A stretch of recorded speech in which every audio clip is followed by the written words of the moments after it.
Hello again, everybody. Back today to do more DC stuff, of course. What else do I do on this channel except talk about DC stuff? I mean, I guess Warhammer 40,000 been pretty big with me lately, but I love DC. Always have, always will, even though it is a love-hate relationship and it annoys the ever-living shit out of me a lot. But yeah, as you can tell by the title, we're going to talk about the current state of DC Comics, and it all really relates to the dawn of DC. So this is DC's new initiative that they're pushing after Dark Crisis on Infinite Earths. It's basically like, hey guys, soft reboot. We're gonna try and get back to the basics here. You know, normal Clark Kent, Superman, Bruce Wayne, Batman, Diana Prince, Wonder Woman, your typical DC that you know and love. And we're gonna tell good stories, and we're gonna stop. Whoopsie, sorry about that. And we're gonna stop being so fuckity fuck weird. This is good. This is good news because we all, if you follow my channel, you know, and if you don't follow my channel, I'm gonna tell you. I have not really been happy with DC since their whole initial plan with Rebirth leading up to Doomsday Clock fell through. Long story short, they did DC Rebirth. It was great. It was supposed to lead into Doomsday Clock, which is going to set the DC universe back to a more typical pre-Flashpoint vibe of DC, and it was going to be fantastic. But then Doomsday Clock, for a plethora of reasons, was incredibly delayed. It was a 12-issue limited series that ended up being, it took 2 years to complete. It was incredibly late, and in the meantime, they were like, we got to fill the void with something else. So they gave the reins to Scott Snyder and his Justice League run. They basically were like, give us some cool shit, and he put together his whole Dark Knights Metal, Justice League run, and Death Metal arc, and I hated it. I hated every single bit of it. It was a fucking mess. Like, Scott Snyder's New 52 Batman run was fantastic, but his whole overarching DC arc with the dark multiverse and what the fuck's her name? The evil god, celestial entity, whatever, who cares? It was just, I hated it. I hated it, and the way I've looked at it since that, all of that is, okay, I look at it as Rebirth leads into Doomsday Clock, and all that other stuff that Scott Snyder did never happened. But the problem was they kept fucking talking about it and referencing it. And I was like, I'm not really going to be able to enjoy DC again until we get so far enough away from Dark Knight's Metal and Death Metal and all of that, that it just stops being mentioned, it stops being talked about, and we can basically just ignore it from continuity, and we can read DC Comics as if it went, pre-Flashpoint, then Flashpoint happened, New 52, realizing New 52 was a mistake, Rebirth, Doomsday Clock, fixing the issue, and now we're in Dawn of DC. And I'm happy to report that's exactly what this is, where we are finally at the point where enough time has gone by. Metal, Death Metal, it's all in the past. And they're not talking about the shit. In fact, they're not even really referencing Dark Crisis and Dark Crisis on Infinite, whatever you want to call it. I'm going to call it Dark Crisis. They're not even really referencing that much, which is great. So moving forward with Dawn of DC, where does this go then? Well, first thing we got to talk about is the first arc of World's Finest, Batman Superman World's Finest, which is called The Devil Neja. This is a pretty good, interesting story. It's just some, basic, typical DC fun. Superman and Batman team up to deal with this demon lord who calls himself Neja, Devil Neja, whatever. And this story, at least this first story arc in this series, it takes place back when Dick Grayson is still Robin. So it's a little bit of like a flashback story. And the story's fine. It deals with their first encounter with the Devil Neja, this new villain, and it shows how they dealt with him the first time they encountered him. The only thing I did not like about the story, and I mean I really did not like it, is so DC seems to be kind of realizing that first, let me say this. When DC realizes that they've made an error, they have a tendency to overcompensate like a motherfucker. Like when Man of Steel and Batman v Superman and the DC EU first kicked off and people did not like it, and everybody was like, oh, it's so dark, it's so dark. DC like overcorrected like a motherfucker and was like, everything needs to be campy and fun and haha, you know, tongue-in-cheek, laughy fun time now because people think we're too dark. They overcorrect like a motherfucker. Well, these days, the vibe seems to be Western comics are being overtaken by manga. Like, people are turning away from superhero comics, both DC and Marvel, and instead they would rather read manga. So, DC, in true DC fashion, is overcorrecting for this like a motherfucker by taking a lot of manga, Japanese manga, anime influences, and shoehorning them the fuck into DC. For example, there's a point in this storyline where, let's see, the Devil Neja, the villain, he has possessed Hal Jordan, Green Lantern Hal Jordan. And Superman and Batman, just like Hal Jordan with his Green Lantern powers and his ring combined with the demon's powers, he's just unstoppable. And Superman and Batman are like, we have to limit his power. We have to take him down a notch. How can we do that? Well, we got to get the ring away from Hal. We got to get his Green Lantern ring off of him. How the fuck are we going to do that? He's got it on, so clearly he has all the powers of a Green Lantern. And on top of that, this demon is giving him extra demon power. How the fuck are we going to get his ring off? So they both hold out their hands. Superman and Batman, they hold out their hands. And they believe. And they will. They're like, the ring responds to willpower. And whose will is stronger than ours? The world's finest. And they hold out their hands. In the middle of this fucking battle, they just hold out their hands. And they close their eyes.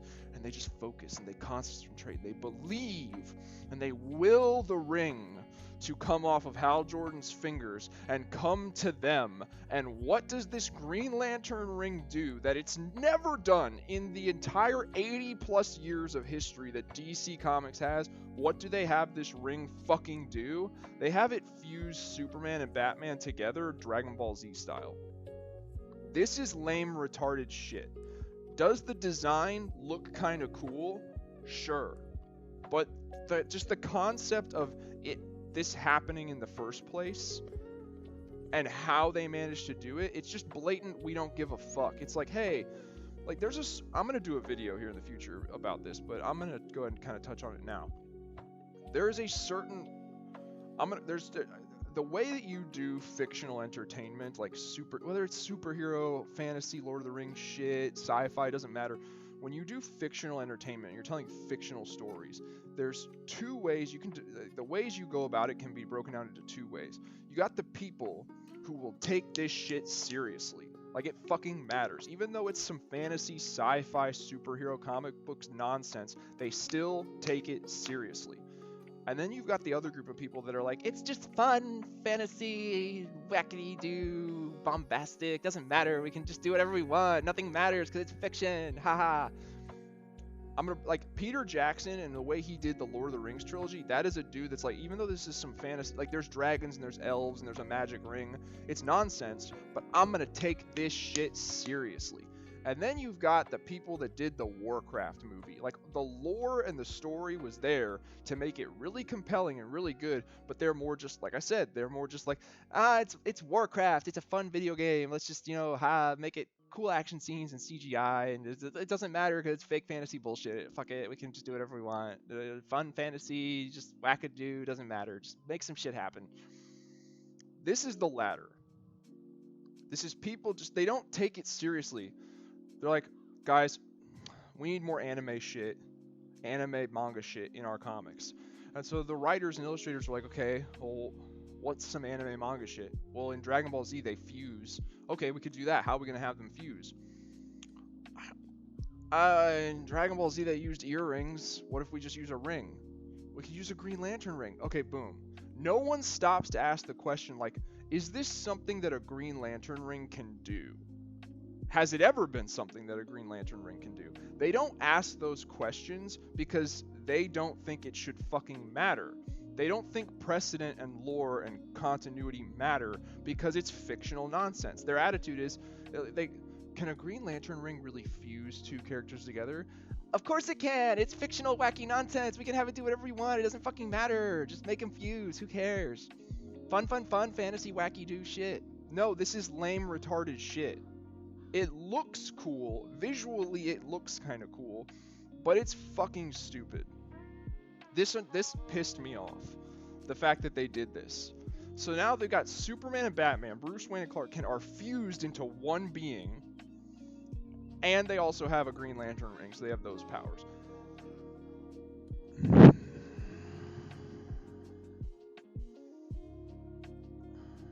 Fuck. This is just, it's so bad. That's just dumb. I'm happy to say though that beyond this instance right here in this storyline, everything else is pretty good. So let's just move on. So after they solve the Devil Nezha bullshit in that story arc, and they deal with him for the first time, we then move on to the first story arc in the Robin series, which is like the Lazarus Tournament or Lazarus Island or something like that. Robin goes to the participate more anime manga. In fact, not only are they taking anime manga influences, they're directly talking about manga in the book. Like Robin goes to this island called Lazarus Island, apparently, and he's going to compete in a tournament against a bunch of other teen superheroes.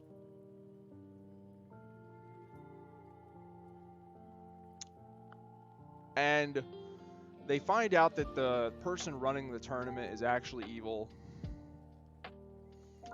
And apparently it's Ra's al Ghul's mom, so it's Damien's great-grandmother. And she wants to free... Apparently the Lazarus Pit is magical in nature. It has this rejuvenating properties because it is... it's related to a demon somehow. And a Lazarus demon or something like that. I don't know.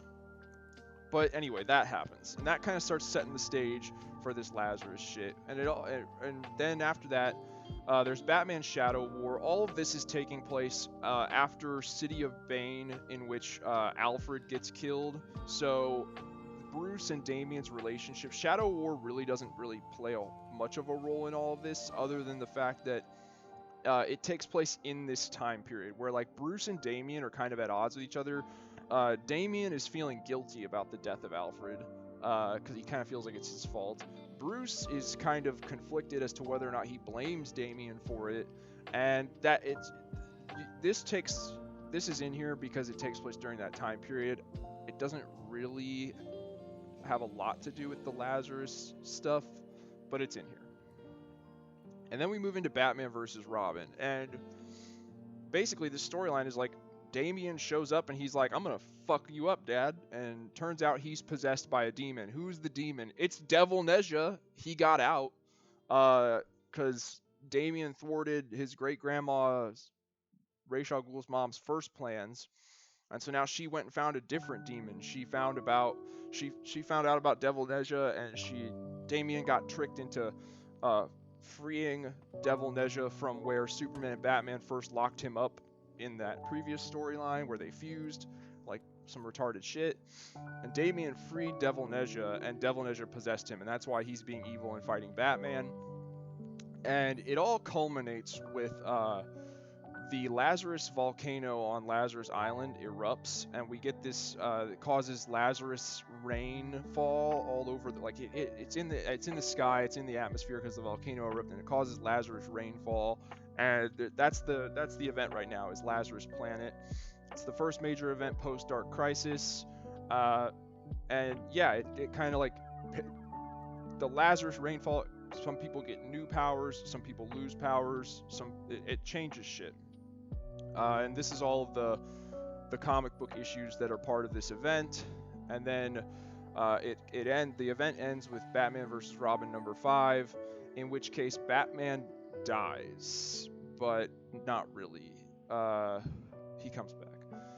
So yeah, that's where we're at right now. Lazarus Planet happened. You guys might be watching this and thinking, doesn't sound like you're too into it. It sounds like you kind of think it's a bunch of bullshit. It's entertaining enough. And like I said, aside from that thing where they fused, I really didn't have a problem with it. I wish DC wouldn't do this shit where they detect a problem and they immediately overcorrect like a motherfucker. Oh, kids are more into anime and manga than they are Western superhero comics. Well, and we need to make our Western superhero comics more like anime and manga. No, you don't. No, you don't. They turned away from your DC superhero comics and they turned towards anime and manga, not because your DC superhero comics were unlike manga. They turned away from them because they were bad. They were bad. You guys have been publishing shit comics for a long time. You don't have to make them like manga. You just have to make them not shit. You just have to make them good again. That's all. And is this a step in the right direction? Overall, I'm going to say yes. Why? Because, like I said at the beginning of the video, we are away from the fuck up that was Scott Snyder having control and him doing his whole fucking Dark Knight's Metal, Justice League, Dark Knight's Death Metal arc. That's done. So we can we're far enough away from it to where it's not being talked about anymore. It's not being acknowledged. We can basically ignore it from continuity and we can pretend that it didn't happen. And we can now look at it as like I said, Flashpoint happened. It caused New 52. We realized New 52 was a mistake. We did Rebirth, which led into Doomsday Clock, which set the universe, which set DC Comics right again. Basically reinstituted pre-Flashpoint stuff, and now we're moving on. And we can also pretend Dark Crisis and shit didn't happen, and we can just move into Lazarus Planet, like City of Bane, Joker War, Fear State, that kind of those Batman stuff. We can still read those. We can still regard those as part of continuity. But my point is, this is mainly a step in the right direction because I was waiting for an event like Lazarus Planet that is not necessarily good. All right, I wasn't looking for it to be good. My minimum criteria for a passing grade was, is it gonna reference and acknowledge the previous dumb bullshit that you guys have been doing like the past 10 years? And the answer is no, it doesn't. That's what's good about it, is Lazarus Planet does not reference that past dumb shit at all. It's over, it's done, it's in the past. We can just move forward now. So is Lazarus Planet in and of itself good? I'm going to give it like... honestly, as a story, just judging it in and of itself as a story, I'm going to give it like a C+ letter grade. But as a, in comparison to what we've been getting from DC the past like 7 to 8 years, it's probably a B+. Simply because it's confirmation that the dark times are over and we can just move on. Because none of that dumb, old, nasty crap shit from before is referenced or acknowledged in Lazarus Planet. It's fresh. We're moving on. We're moving on. So that is a step in the right direction. So yeah. I'm optimistic for DC comics, not movies or animation, but comics. I'm optimistic about for the first time in a long time. So yeah, that's basically my take on the current state of DC Comics and where we're at with it right now. Let me know what you guys think. Please leave some comments down below, get a discussion started. If you like this video, please hit that like button. It really helps out the channel. If you want to help out the channel even more, check out some of my other videos and subscribe. Other than that, I'll talk to you all later.